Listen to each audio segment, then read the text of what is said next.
Bhí na cailíní ina sí I seomra caidreamh na 6 bliana. Tháinig an príomhaide chun cainte leo.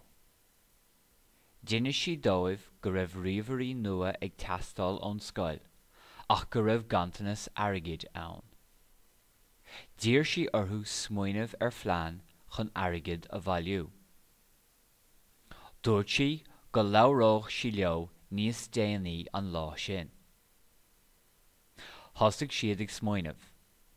Smaoinigh Ciara ar chronachar nó seo Faisin, agus smaoinigh Sinead ar cheolchuirim nó siúlóid.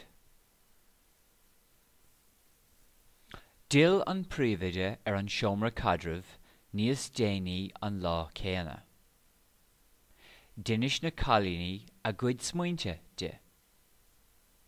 Cheap sí gur smaointe iontacha iad ar fad. Thocraigh siad ar seo Faisin a agrú. Thosaigh siad ag pleanáil láithreach. Bhí an áit, an tam, agus na héadaí le pleanáil. Bhfuil Sinead dóibh dul chun cainte leis na siopaí áitiúla agus cabhair a lorg óna dismathirí. Thosaigh siad ag fógairt na hócáide. Chroch siad fógraí ar fud na scoile. Bheadh an seo ar siúl ag deireadh na míosa I halla na scoile. Luigh an fógra an lá, an tam agus an costas. Chuaigh na cailíní go dtí na siopaí éadaí áitiúla. Chuaigh Ciara agus Sinead go dtí sco na bhaisin. Chuaigh Áine agus Síle go dtí an teach bhaisin. Bhíonnig siad an scéal do bhainisteoirí na siopaí, agus dír siad orthú éadaí a sholáthar don seo. Bhí na siopaí áitiúla lán sás de cabhrú leis an scoil. Oíche an seo, bhí ordáin teaspána I lár an halla.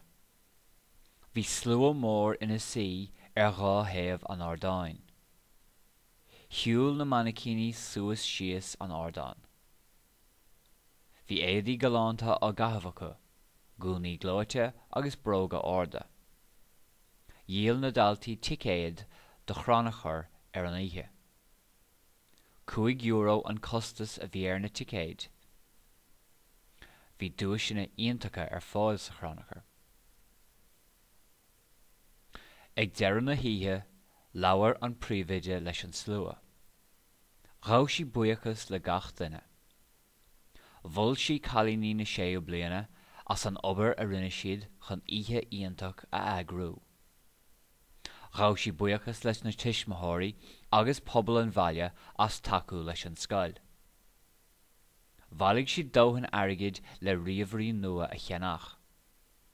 Dúirt sí go gabhródh na ríomhairí seo feabhas a chur ar an oideachas a sholáthraíonn an scoil.